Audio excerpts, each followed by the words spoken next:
All right, and we're off. Could not get the Wi-Fi going at couldn't get the Wi-Fi going at the hotel, so decided just to go. Still taking me 30 minutes to get going.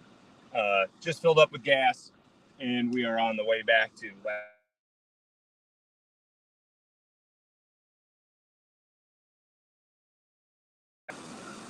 By those Google Maps are, close to the minute. So we'll see how many pit stops we have to make. Had some breakfast. We're ready to go. Okay, Cajuns. It is Social Cast. Thank you so much. Episode 49. Coming to you live from College Station. It really disappoints me to tell you how nice people were here at College Station. The two places that two colleges that I probably despise the most, Notre Dame and A&M, and two very different campuses, obviously. And the last time I was at Notre Dame was 30 years ago. But that was a gorgeous campus. This is a little bit of a different thing, kind of more new age college campus than kind of historic, but everybody was incredibly nice. Sometimes you can get people with attitude, and nobody here had attitude, which is really disappointing. Which is disappointing to report. Everybody was really helpful. Did not stay for the Texas A&M game, which maybe I should have, although it just felt like I had to go home and shower and watch the game on TV, and then want to watch the Poirier fight. And those two things ended basically at the same time, right? I think the game ended right at midnight, and the Poirier fight ended right after that, which was a really good fight. I didn't realize how good the other guy was. But, I thought Dustin put up a heck of a battle. Anyways, Cajuns come up short. I think the Cajuns got as far as they could. I just think they got as far as they could. This is as good as this team was. I'm not sure, if they, win the Sun Belt Conference tournament or don't lose 2-0. Do they go to an easier regional? Right, JMU got NC State. They still lost, and it really is impossible, right? Who knows?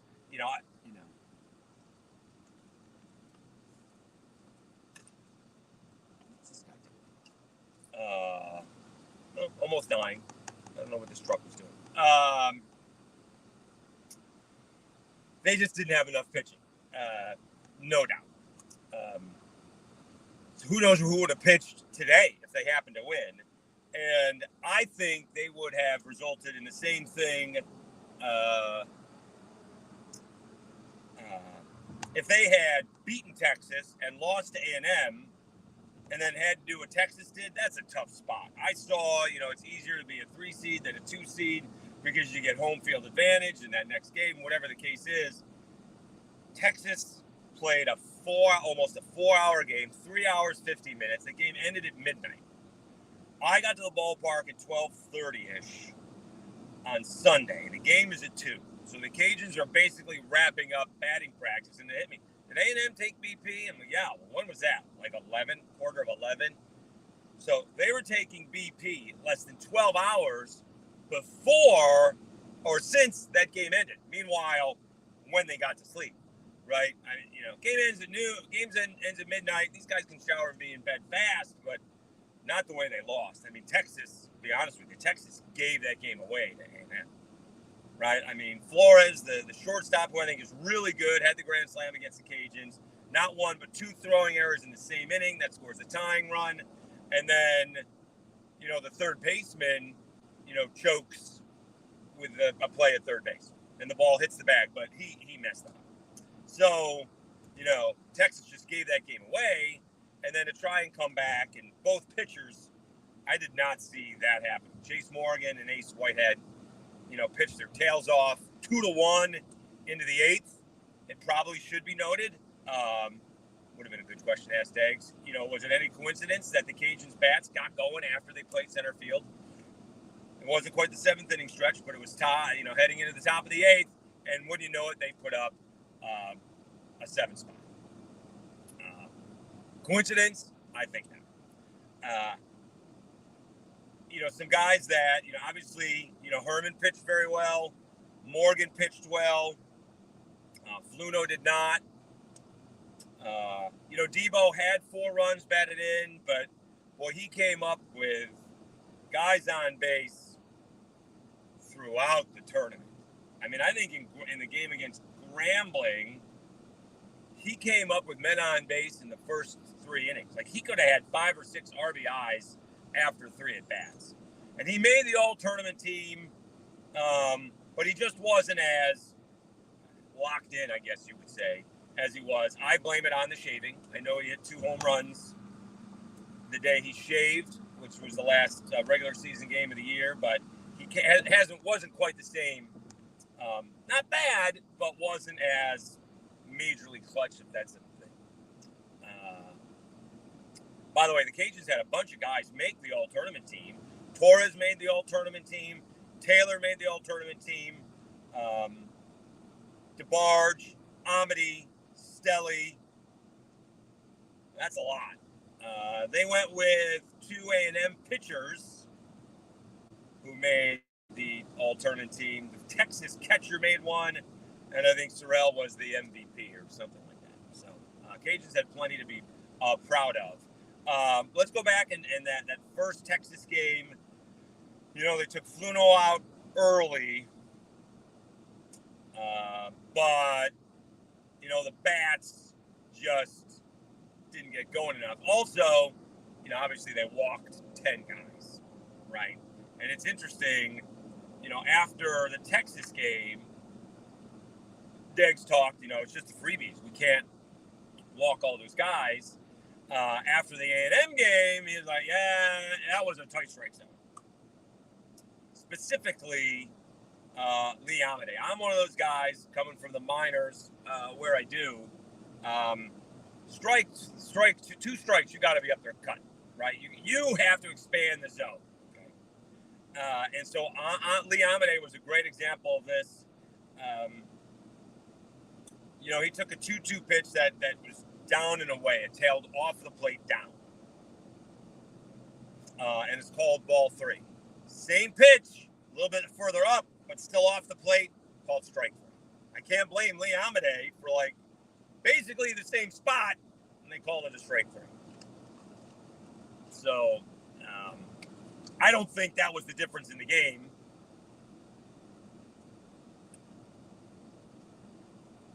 As we made fun of all those teams pitching to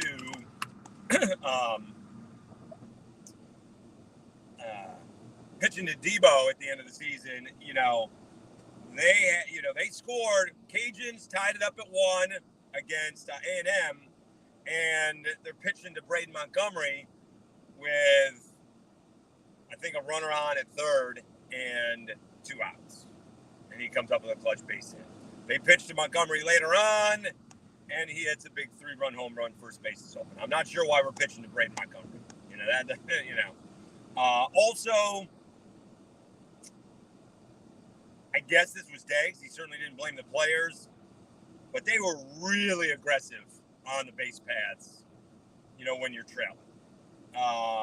Kid next to me, baseball blogger, really good kid. He's like, are they just not used to, SEC Big 12 arms? I'm like, I don't think so. First of all, he pointed out, that was a bang-bang play at the plate. Was that to get Broussard? And, there's no reason to be running when you're down 9-1, getting thrown out at the plate. Is that going to change the game? No, but they ran themselves into outs when there was no real reason to do that. A lot of times they're throwing to third base when they should, dump it into second when there's really no chance to get the runner going to third. It's a couple fundamental things that, are easy to fix.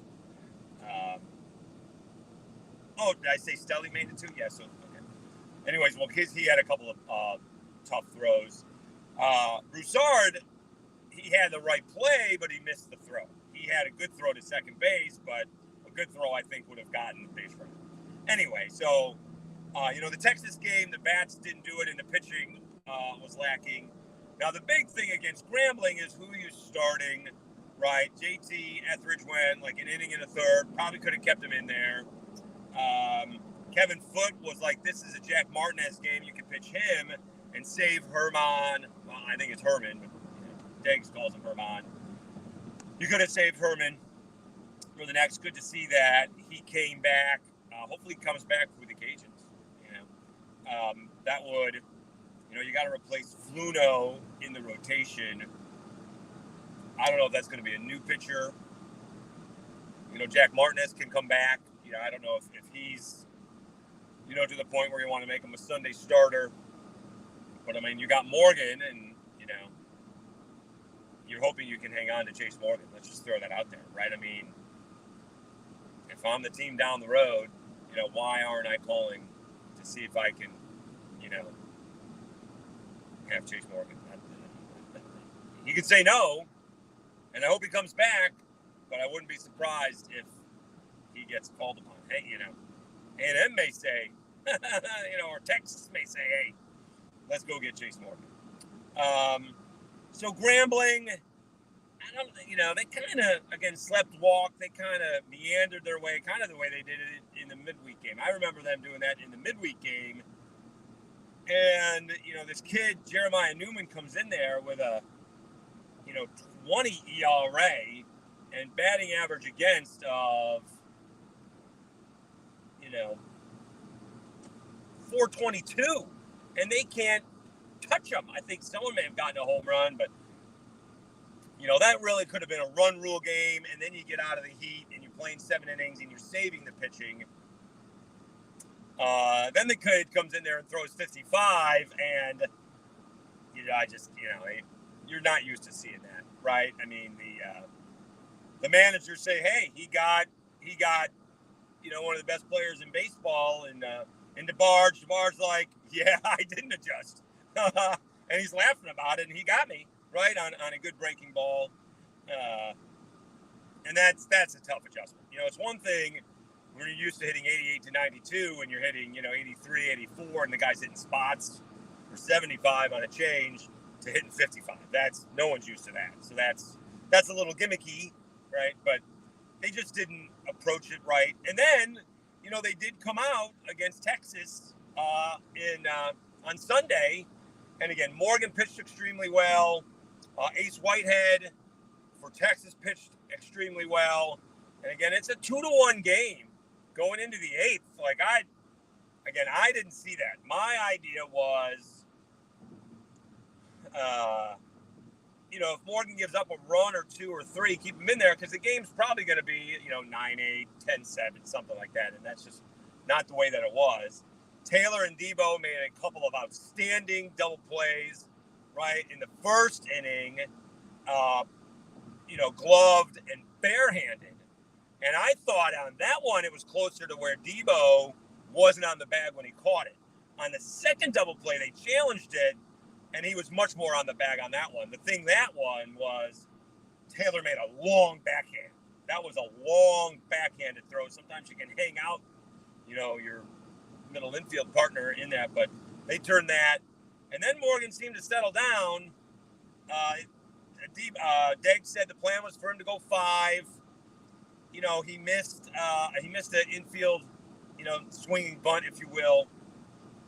And so maybe it was a guy gets on. I tried to ask a question. I didn't ask it the way I wanted to. And maybe this is not a press conference question, but more for a Gunnar Leger question. When you have Chase Morgan and you have a game plan, I'm not talking about we're going to see if we get 5 or 6. I'm talking about how you approach the batters. And so, do you keep on doing that game plan, or do you wait for them to adjust because the game plan is working? Or do you all right, well, wait to adjust to our adjust? I don't know. I tried to ask that of both Diggs and of David Pierce, and I didn't word it properly. And again, it may not be a press conference question, more of a conversational. I guess that's the way I do it. How do you approach it the first? I did say it the first time around the order versus the second time. When do you make adjustments? Did you make adjustments? They didn't adjust to me, so I kept on doing the same thing. And remember, this is Gunner's first time coaching. He may have been like a kids coach, but this is his first go-around coaching. So he did pretty well, right? For a little bit there during that winning streak. I know, and, you know, it could have been the competition, but nonetheless, I think Gunnar Leger did pretty well. I do think they a little quick with the hooks, you know. And then, oddly enough, you know, when Fluno's throwing a no-hitter, they leave him in there to get the no-hitter. And then he was affected for a couple of starts after that. In terms of, I'll be the first to admit it, I'm not right that often. I was right with LP Launchman. He had about 30 to 35 pitches and then was gassed. And it was hot, right? You know, 4:30, and he comes in a 2-1 ball game. You know, boom, boom, boom, strikes him out, no problem. Gave up maybe a base hit, but then strikes a flare out in the center field. It could have been that catcher who was really good. Schussler, yeah, he was really good. And it's first and third, and he strikes out the first guy he faces, then gives up the flare, and then strikes out the next guy, and they just have no shot, right? They're not getting fooled because he's basically yelling, fastball, and they can't catch up. And then he did it the second inning. Boom. Well, he came in the fifth. He came in the sixth, did it. Seventh inning, it was good. And as soon as Torres hit the home run, now it's the eighth, Foote said, get him out of there. He's only I don't even know if he's made 20 pitches. Get him out of there. And, you know, you can save him for either later that night if you need him, right? That's not that many pitches. And certainly Monday. And they brought him back out there for the eighth, and he was gassed, right? Now, I will say, for all of the,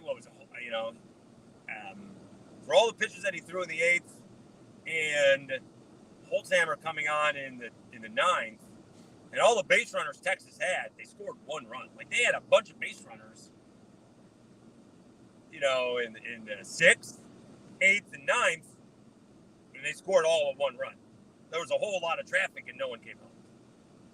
So, LP is going to get drafted. Very well could find himself in, Double-A very quickly. He doesn't have that many pitches. Probably going to have to work on a slider. You're going to have to work on off speed because the guys at the next level can hit 95. He just needs a little wiggle on it, a little waggle. It'll be fine.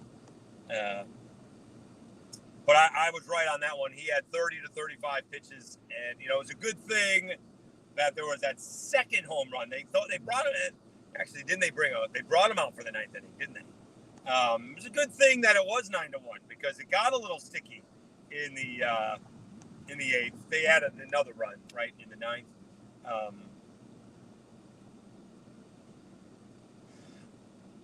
Christie pitched pretty well.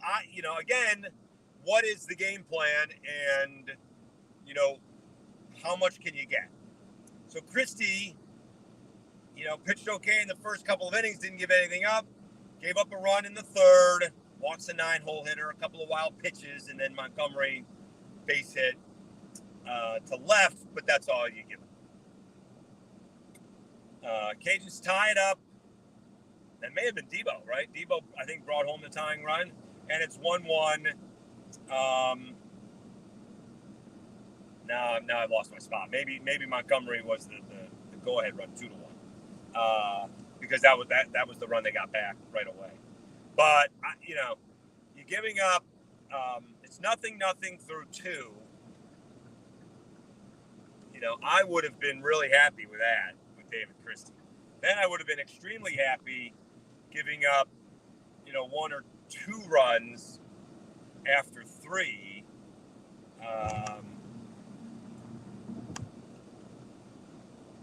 But then they brought him out for the 4th. So there's the, can we stretch him attitude, right? Where we want to leave him in, but there's the,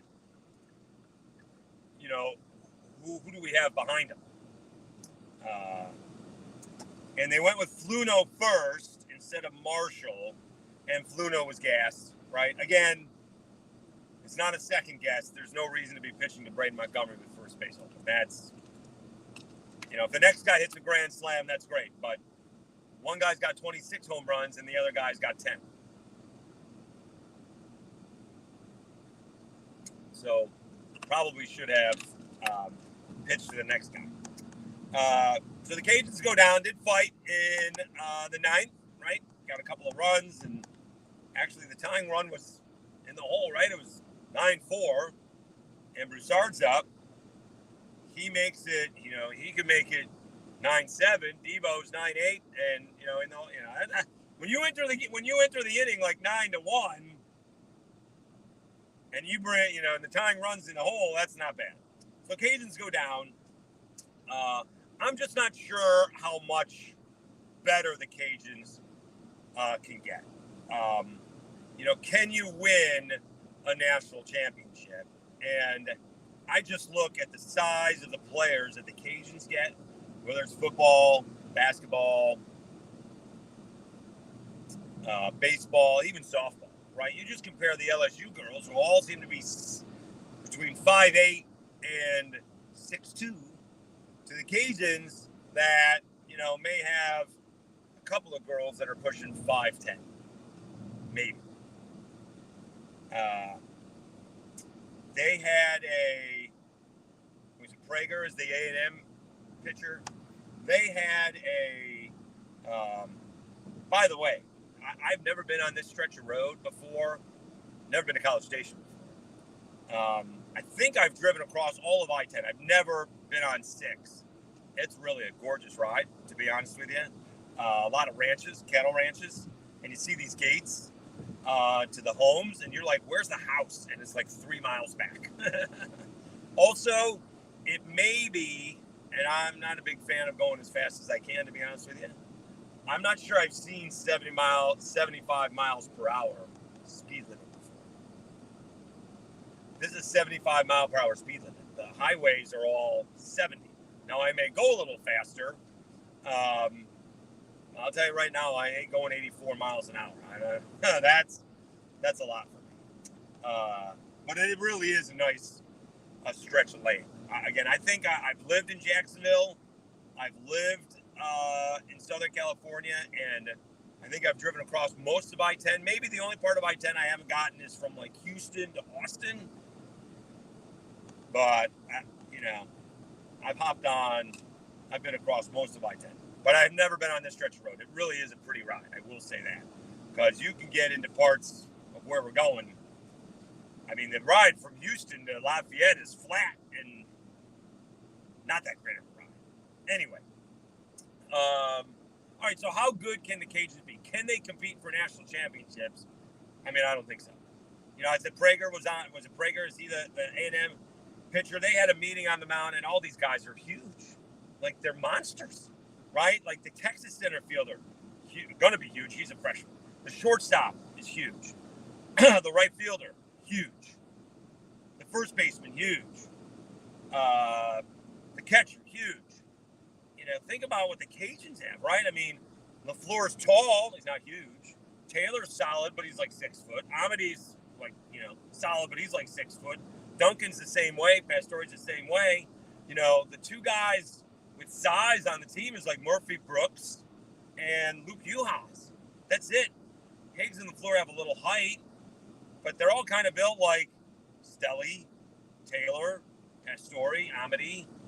The top 4 guys in the A&M lineup, had 85 home runs. The Cajuns, as his team, hit 80. The Cajuns are bringing out guys that are 6'1", $180, throwing 90. These guys are 6'3", 200, throwing 95. And now, right, with all the NIL, good luck, getting anybody of that nature to come to the Cajuns. You're going to get, the teams that can't compete in football, although we'll see with Ole Miss this year, they can compete in baseball with Ole Miss And A&M is one of them, right? This may be A&M's best chance to win a national championship, right? A&M, I'll also say this, the singing is much cooler in person than it is on TV. It looks ridiculous on TV. It's pretty neat in person. They do something like in this 3rd, 6th, and maybe 8th or 9th innings. It's kind of neat, right? Little cultish, little cultish, but it's not bad, right? It's not near, and it looks a lot worse on TV than it does in person. I'll say that. Anyways, so how can the Cajuns really compete for national championships? And I'm not sure there's anything wrong with not, right? It's not only the group of 5 teams, but it's, half of the Power 5 teams. My Orange compete for national championships? Not really. Not anymore. We'll see what Fran Brown does football-wise. And, they went to the Final Four, in 12, 13, I think, and 16. But, the basketball team's taking a step back, although they just get a big-time recruit. So I think competing for Sunbelt championships and NCAA berths are great, and maybe somewhere you get to a super, but you're going to have to be really good, right? I mean, that 14 team was really good.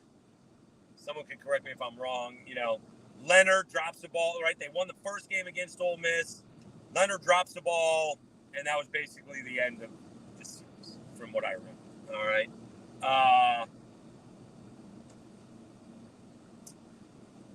So I just don't know. Now, I will say this, and boy, they are, pissy over in Tuscaloosa about Alabama going to the College World Series and not winning. They lost to Florida. Maybe it's because they lost to Florida and not Oklahoma. I don't know. I think winning the Oklahoma Invitational is almost impossible. We'll see. Texas, Oklahoma, Stanford. I don't even know who's still in it, but to fire your coach for not winning the College World Series is a little rough. But next year, and we still got the portal to deal with it, and can you get a couple of pitchers? That's what the Cajun softball team needs. When I say competing, next year is going to be the year to go to Oklahoma City. All right, next year is the year. All right, can Sam and Chloe become more consistent or more dominant? Can you go get a closer like they had in Lamb a couple of years ago? Can you add a third pitcher so all the innings are not on Landry's and Chloe's shoulders, literally and figuratively? I think that's their best chance. Now, are they gonna go there and win a College World Series? I doubt it. And I don't have a problem with that. Is that a loser mentality? No, I think it's a reality mentality. These teams are really good, right? Baylor is pretty good. I don't think they're as good as some other teams, but they took Florida 2 out of 3, and they lose 5-3 in the championship game in the Gainesville Regional. I mean, that's pretty good. But you can see it when the Cajun softball team, plays, Power 5 teams. Remember, they had a losing record, right? Weren't they like 9-13 or something like that? And is this team any good? And then they did what they always do. They dominate the Sun Belt. What do they got? Like 88, 89 straight series? So, in terms of baseball, they got to replace the infield, right? LaFleur's gone, Taylor's gone, Devo's gone. Amity is back. We'll see if Amity plays first or third. Does Robichaux go in there? I don't know who the shortstop is. Foot thinks that Cuff is playing. So Cuff will either play at third or first. Stelly is coming back. Broussard is coming back. I don't know if Higgs is coming back. Juhas is coming back. You got Torres will be back. You're going to have to figure out the closer's role. I don't know if Holzhammer Jr. That one I don't know off the top of my head. And who else is coming back? And allegedly, right, Morgan and Herman are coming back. So, you got to replace a lot, but you also have a lot coming back. And I think competing for Sun Belt championships and getting the NCAA tournament is really good. I see the size of the players that are at these Power 5 institutions, and the Cajuns just can't compete. If you get a shot, you go early to a Cajuns game, and you happen to be at an LSU game or something like that, just check out the difference between what the offensive linemen do. And you see that, like, off the top of my head, I don't know the schedule with the Cajuns. When they're home compared to that LSU South Alabama game that I'd like to go to, it's just going to be night and day, right? It's, the LSU offensive line is going to average 330, and the South Alabama line is going to be lucky to average 300, right? It is what it is. So I don't know that and the Cajuns have, done pretty well, right? They have, a pretty solid team. It hasn't been spectacular, right? I mean, JMU had a heck of a year, hosting game day, winning an NCAA tournament game, getting to the baseball NCAA tournament, right? I mean, the Cajuns played in a bowl game, lost. They're a year removed from winning the tournament in basketball. This year they ran out of gas, although it is interesting. When you see Twitter, the players seem to get blamed for baseball, but the coaching gets blamed for basketball. I'm not going to defend, I'll probably defend both, but Bob Marlin takes a lot of grief, and he's in a tougher situation than Matt Danks, right? The Sun Belt just put 4 teams in the NCAA tournament. So the regular season means something. The Sun Belt regular season doesn't mean anything, right? App loses in the second round of the Sun Belt tournament, and they don't go. They have this great record-setting season, and they're not good enough to go. And it's getting worse because we need, a Florida 29 and 28 Florida team in the baseball tournament instead of College of Charleston or Lamar. Right?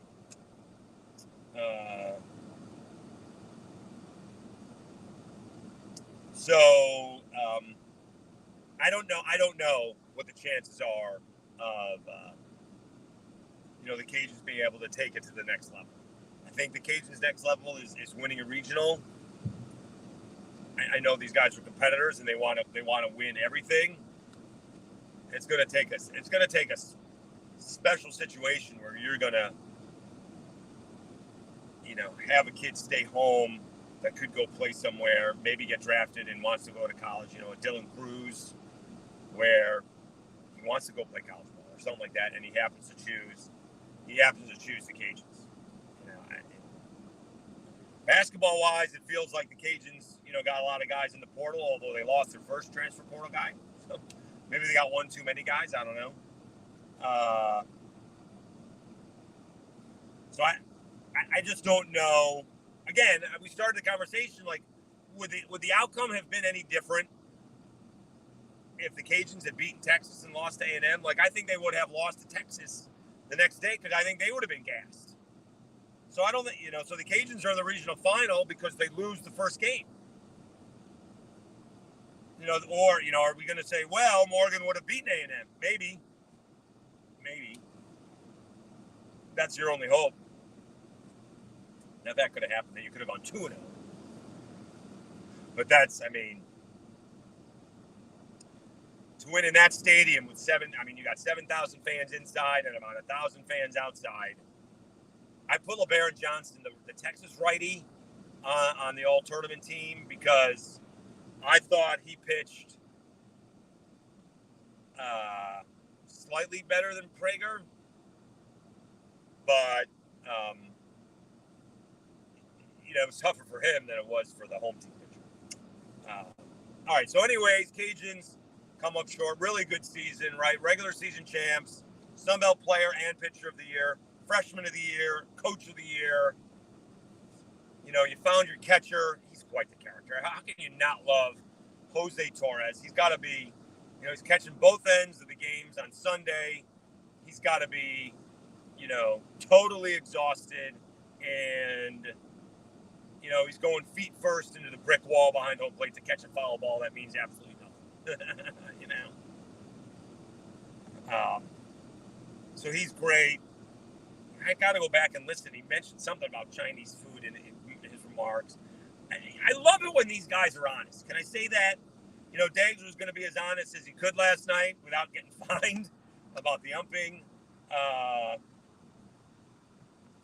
I heard, was it Lane Burroughs? Is that who it is? The coach of La Tech saying, we didn't play very well. I don't want to take anything away from the other team, but you do when you say that.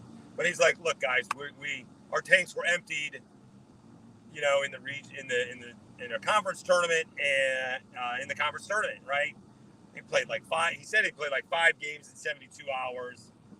We were toast, right? That sounds like excuses. I think that's a reason. If the tanks are empty, the tanks are empty. I think the Cajuns' tanks were empty. They had trouble bringing pitchers in on Sunday. Who are they going to bring in on Monday? There was also another good thing I heard. Somebody was honest. I mean, Jose was honest. He's like, my batting practice has sucked. I've been awful. And you don't usually hear that. Like, I am one not to put in anything what comes out of batting practice. I mean, for those who don't know, right, there's a whole, thing called 5 o'clock hitter. Boy, he looks good in batting practice. Really? The pitching coach grooving it? I mean, you better look good in batting practice, right? That's like, well, he looks good in 7-on-7. Really? Yeah. Is he just playing catch? So, Torres got a couple of laughs last night. He's quite the character. And the best part is, right, English is his second language. He tries so hard. He's, from Panama, but went to high school in Miami. So he speaks relatively pretty good English. And he was great last night. So he's quite the character for the Cajuns. I thought someone else said something honest that I saw that you don't get. I like that, and we get a lot of that. Now, also, I didn't realize this. David Pierce with Texas isn't on the hot seat. He's getting fired. Jeez. They brought that up first thing. So they think he's gone. That's rough. When you see that so publicly, I'll be the first to say I don't know anything about Texas baseball. Not recent Texas baseball for sure. But did Maneri kind of go for that job? I guess I was told it was in 16, but I thought he went for it in 17 after the College World Series loss. I could be wrong. All right, so the Cajuns, we wrap up their season. Now we go where Kyle DeBarge, gets drafted. Second or third round, probably.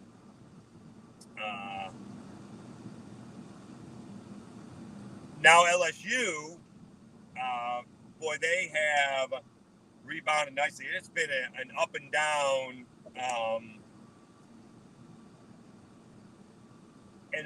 tournament for LSU, right? They take care of Wofford in the first game. Then they lose to Carolina in the second game, when for about 10 minutes, it didn't look like they were even going to play Carolina. Like, they were going to play LIU. I'm going to tell you, I would doubt that Jay Johnson would switch up the pitching rotation, because he's going to say, LIU just put up all those runs against Carolina. Why am I going to pitch anything less than my best? But I'm thinking, now you're going to hold Luke Holman out until Sunday, but Carolina comes back and wins it with a grand slam. So then LSU loses to Carolina. Then they fall behind 5-0 to Wofford, but Wofford didn't have anything behind. I think they brought in one freshman reliever in for the freshman starter. LSU made the adjustments to that changeup, and was it 13-6? They kind of won it going away.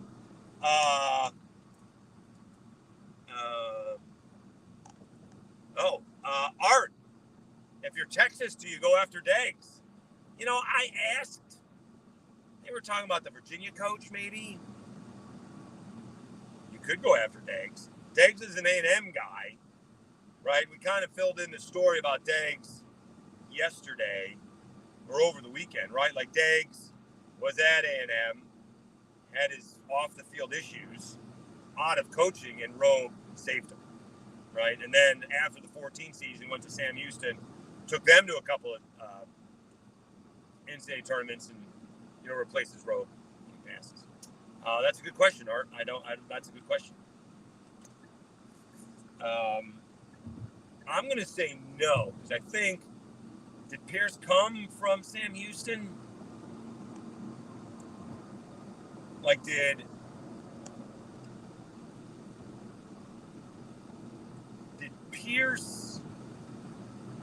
Deggs replace Pierce?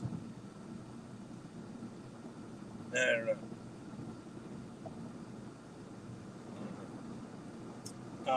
So anyways, did Deggs replace Pierce? And then, I don't know the timeline. Because I thought they said they were both at Sam Houston. Anyways. So now LSU comes back. They handle Carolina. I mean, Carolina left. You got to give it up to the bullpen, right? Carolina, left 12 men on base, 7 in the last 3 innings. Like 2, 2, and 3. Like the bases loaded in the 9th. Guidry gets a caught looking. I don't know what it is to left field, 370 or something like that, and the guy hit it 350 feet.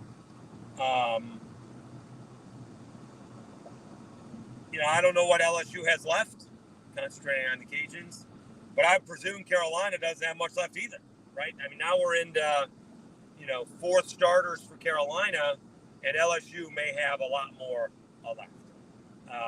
But, I was wrong on the way the first game against Texas was going to go, although the Cajuns ended up going that way because Texas didn't really have anything coming out of their bullpen after Whitehead. So I presume this game, right, has, remember those 2 games, the 3rd and 4th games, although this would be LSU's 5th game. So the 3rd and 4th games in the SEC tournament, LSU didn't pitch well. They actually pitched pretty well in Game 5. Is Acadiana going here, right? I don't know. I don't think LSU's got a lot left, but I'm not. This time I'm not an expert on LSU. They have impressed me to get this far. All right, with their lack of pitching, I would tell you again, it won't be the pitching that wins this. It'll be the hitting, kind of like it was against Wofford and Carolina. Although the pitching was big late, they still scored 8 runs and put 13 runs up on the game 1. So LSU's got a great shot at hosting. Arizona went down, so no Jay Johnson, Arizona rematch. Had an interesting conversation. Arizona's a blue blood when it comes to baseball, and someone showed me all the championships and everything like that, and like USC is up top, and I'm like, okay, USC hasn't won a championship. Is it 88 or 98 or something like that? They haven't won it in forever. Okay. Everything was like pre-90s for them, right? They're not even like LSU, where they're going to the World Series and losing, right? Maneri was getting hammered for going to the College World Series and losing quickly, right? Like, he lost the regional in 2014. They won in 2009, right? Then, and I got here, they lost the regional, blew a 2-0 lead in 14. Beat the Cajuns in 15 in the Super, but I think they went 2 and done. Then they finally get back there in 17. Kramer Robertson is, bleaching his hair, I think. Is that Kramer? And then that may have been later. But that's when the kid Walker, he got hurt. And that was the end of the pitching for LSU. They had enough to get through to Florida, but they only had 2 starters, and they didn't. If they had the third one, they may have been okay. But I think they've gotten a lot out of them. If they get to the Super Regional, and you got Gage Jump and Luke Holman, you got as good a shot as any, right? And we've all seen the magic of the box before. Now they've lost at the box, like I said, 2014. Coastal beat them in 2016 in the Super. But who are they getting? Like, is it Grant? Is it Grand Canyon? Grand Canyon beat DBU yesterday. I don't know who was winning that. Do they have another game today? Is Grand Canyon coming to the 4 seeds, coming to Tiger Stadium? Okay. Although I think they put up a bunch of runs, so you're going to have to respect that. How long have we been going here? I'm already on 290. We're going on 46, 110 people watching, maybe because I look good in the sunglasses and driving. Sunglasses, by the way, are prescription, but I wear bifocals, and I guess they probably are bifocals, but I haven't learned how to use the bifocals. So that's why I got to see on the comments. Any other comments? So LSU's got a real good shot at hosting a Super Regional. And I think, as coaches go, the LSU may have the best in the country. Jay Johnson may be the best in the country. He gets everything out of all his players. I think LSU is really fortunate to have the coaches that they do. I don't think he's going anywhere unless he wants to go to the big leagues, I guess. I'm not sure why he would do that. I think just the way he's stuck with the guys. It's realizing their shortcomings, but knowing what their strengths are, and the strength is the lineup, all right, and their bullpen, to be honest with you. And so, keep it close, keep it close, keep it close. Just keep coming, right? I mean, they fell behind 5-0. It was the first inning, and they made it like 5-2. I don't think it would have mattered, right, if they were trailing 5-0. But just keep coming, and that's what they're good at. So we'll see if LSU can get it done. What's that, 5 p.m. today? Hopefully we'll be up for my nap. I did get some workouts in. That was kind of nice. Went to Orange Theory on Saturday. What did I do on Friday? Oh, Friday. Insane. Went to Orange Theory at 4:45 in the morning. That's insanity. Now, I usually get up at 4:45, but I'm not working out till 5:30, and I'm not leaving my house. This time I got up at 4, slept through the alarm, if you will, and then woke me back up at 4:15, thank goodness. Did Orange Theory on Saturday. We went to the Dixie Chicken. It was a really good hamburger for lunch on Saturday. And, of course, they fed us at the ballpark. So we had plenty there. Sunday got up, ran around campus. That was really nice. That was pretty cool. And ran, I didn't think I ran as much as I did today. I ran 30 minutes today, so that was pretty good. Did have a pint of ice cream, Bluebell. By the way, they do a really good job. And obviously they got more than Cajuns fans do that. It was 6,000 or 7,000 in-house, right? But Dr. Maggard was there, and I don't know if you know how you would do this. And some of the food was pricey, but it's kind of like what we have now in the gas stations and the mini marts, where you just put the money on the tray and it scans it and you pay. That's what this was, and it's very efficient. I don't know what a pint of ice cream is, but it seemed like it was a better deal than a bar. Cookies and cream. It didn't last very long because the thing was melting. So that was $7. Then I was going to get a popcorn, and maybe it's like a souvenir refillable thing. This thing was like a car payment. It was like $13 for some popcorn. What are we doing? That's some severe profit. Like the whole thing in the popcorn cost $1 to make. So I passed on the popcorn. But it just seemed efficient. Where you pick what you want up, you got to pay for it, so they got a couple people watching. Someone was getting shaken down because they didn't think he bought his soda. Let's not go overboard here. The guy had a big beer, which he probably paid an exorbitant amount for that. You're going to crush him for a $3 soda? Anyways, it just seems very efficient. Something maybe the Cajuns, can look at on a smaller scale, because, I mean, they must have had at least 10 of the scanning stations. At least 10.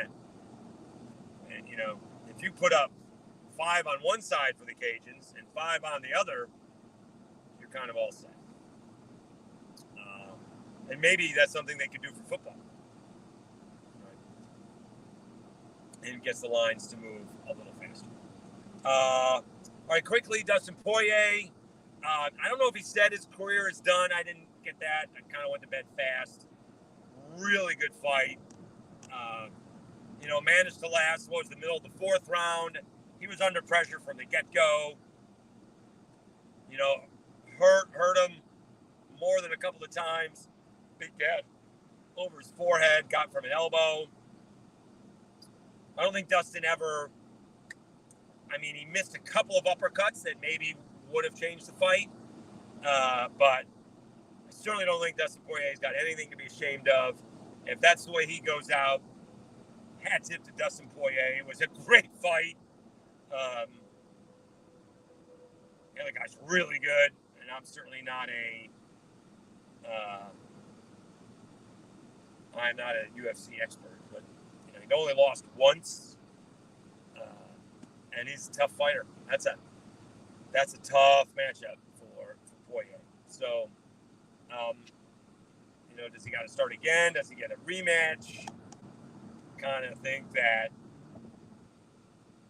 Dustin's also another truth teller. He's like, I know the kind of damage that's being done to me right now. And, my daughter is, she's of age where she certainly now understands what was going on.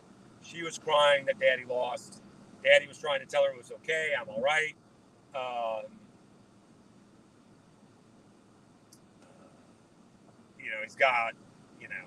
He's got the whiskey, got the hot sauce. He'll be very, he'll end up probably training guys. Does he move to Florida? Does he stay in Lafayette? Whatever he wants, could he go on TV? He's very personable. Really down-to-earth guy, really coming from humble beginnings, right? And he's dabbling in this, dabbling in that. So financially, I would presume he's rather secure. I don't know about for his entire life, but, he's got, some active income? Is that what we're calling it? Some active income that, gets him to go long. Does he, I don't know if he wants a job or does he just rely on the business interests. Again, he may fight a couple more times. Certainly, he puts on a good show, and a great personality. So I would presume he's in pretty good shape. Do I have a toll road that's coming up here? 290 East. Express lane. We don't want to be in the express lanes. Although that's $5.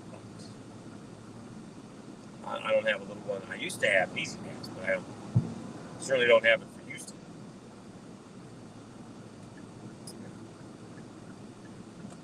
My guy Chris Gordy complains all the time about paying for express lanes, and then they're all backed up. I'm probably going to hit traffic, although I'm going in the other direction, right? Somewhere along the way, I'm going to run into traffic here on 290 where they're spilling into I-10, But I'm going the other way. Whereas everybody's going into Houston, I'm going the other way.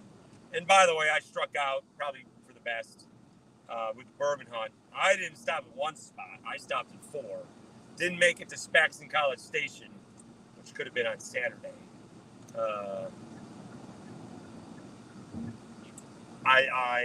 There were some bottles I could have purchased. I saw Booker's, Larceny A124. Not necessarily a big Booker's fan. And Larceny A124 is not what I need. Although I think I was looking for it at one time. So. It's too early to do bourbon hunting now because nothing's open. Which is, again, okay.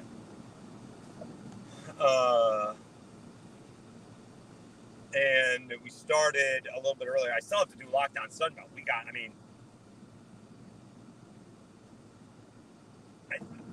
I'm not sure I got back to the hotel and it was midnight. And I just finished, putting the videos of Dags and Jose Torres and Leomedy up. I didn't even stay for the A&M thing. It could have been nice to get a couple of comments. I'm sure they would have been complimentary of Louisiana, but we were kind of out of there after that. So that was like at 11:30. I tried to go to bed by midnight. I ended up getting a cramp in the middle of the night. That's always fun. And it was like a 5-hour power nap. So I was questioning what we were going to do if we had a game today. So LSU is playing tonight.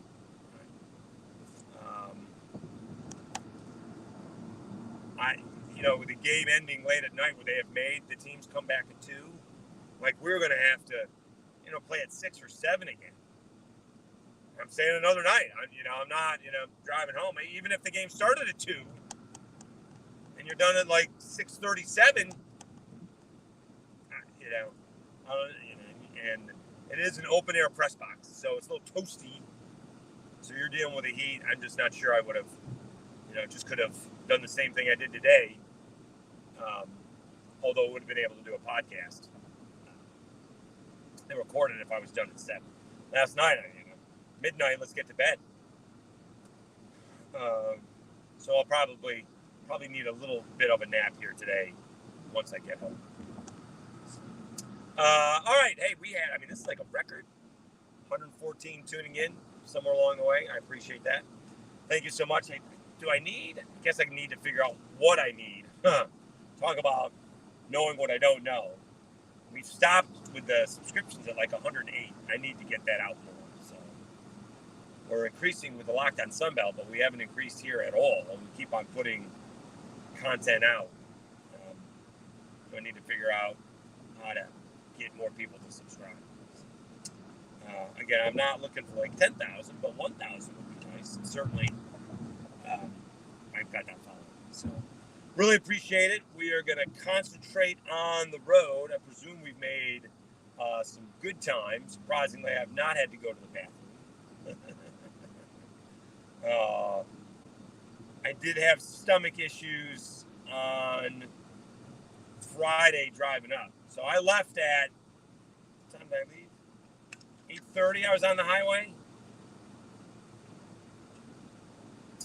and ran into rain at about quarter after at the Texas state line.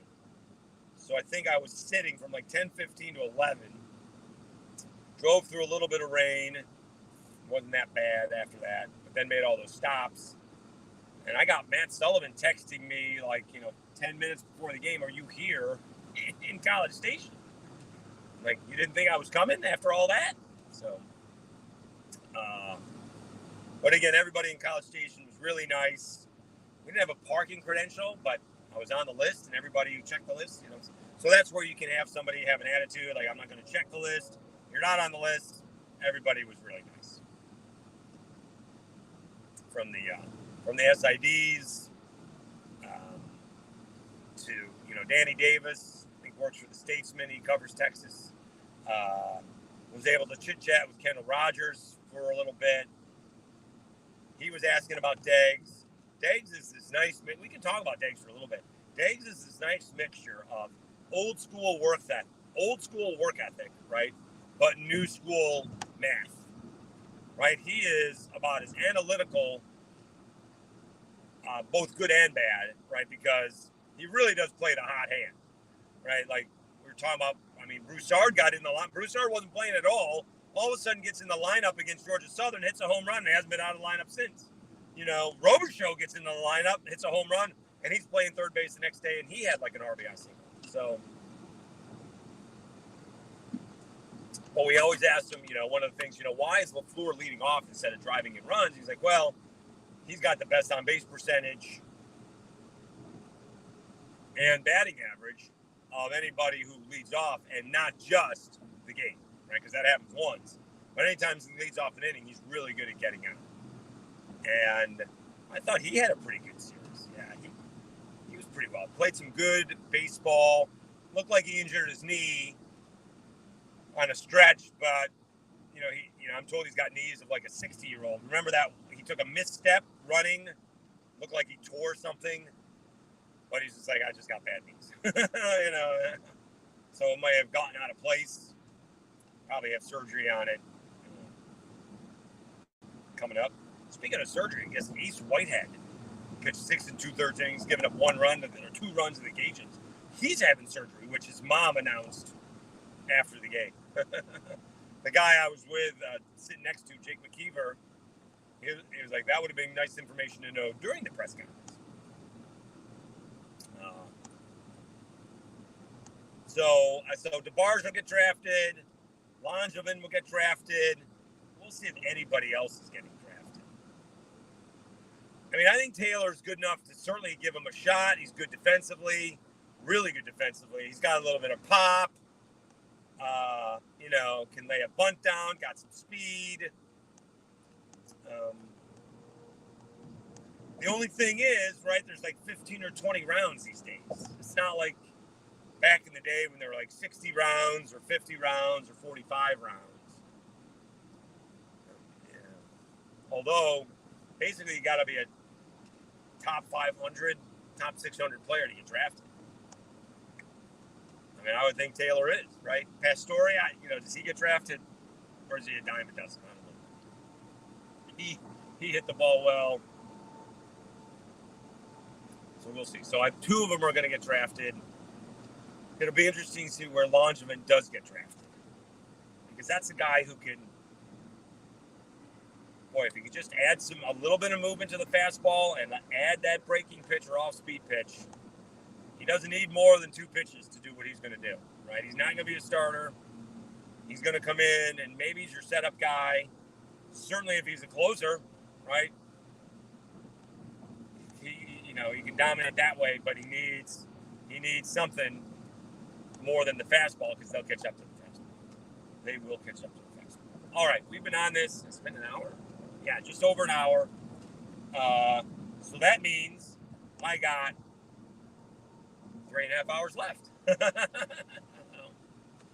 One time I talked to my family all the way. I was going to Lake Charles, I think, for the basketball tournament. And we always talk every Saturday and Sunday. So this must have been on that Saturday. I talked to my mother and my brother for an hour and got off, and we were good. So, this has 25% of the ride is done. So that's nice. And hopefully we won't run into weather or traffic. Somewhere along the way, there's probably will be traffic, but again, eventually, I'll be going in the other direction of traffic. Do we stop at Buc-ee's? Is that, that cliche? Do I got to stop at Buc-ee's? Probably not. If I need to take a break, I will. And somewhere along the way, I'm going to get tired. I don't know if that's going to be before noon or after I get home. We shall see. All right, thanks very much for tuning in. Please subscribe. It'll be interesting, Art, to keep an eye if Deggs is heading, if anybody gives him a shot. We are at that coaching carousel moment. Apparently South Carolina's moving on. Is Texas moving on? And what dominoes fall, elsewhere, right? Gary Gilmore, I think they already have their replacement in-house at Coastal. He was complaining about NIL because chaos is okay for the coaching, right? I mean, all we got to do is, Nick Saban retired, and that created chaos. That changed. I don't think I'm crazy when I say at least 100 coaches' lives. We're not just talking about Kane Womack. We're talking about all the coaches that changed because Nick Saban left one job. Domino, domino, domino. That really was a domino effect. Domino, domino, domino. Everybody kind of leaving because of that one move. All right. We will, again, I'm going to see if I can do a Locked On Sunbelt later today. All the teams did lose in the regional finals. JMU went down to NC State. Southern Miss took it on the chin against Tennessee. Cajuns lost to the Aggies, and Coastal lost to Clemson. But I think they kind of did as well as they could have. I thought JMU had the best shot. I think with what the teams had at their disposal, I think they all showed up pretty well. And for the Cajuns to get to the regional final was pretty good. A&M is really good. That's despite Deggs complaining about the officiating. A&M is, again, they had more home runs in their top 4 guys in the lineup than the Cajuns have as a team. Forget about what's in the Cajuns lineup. And the Cajuns had as a team. They had 80 home runs. These guys had 85, the first 4 guys. All right, guys. Have a great month. Thank you so much for tuning in, and see if I can end this without crashing. Thanks, guys.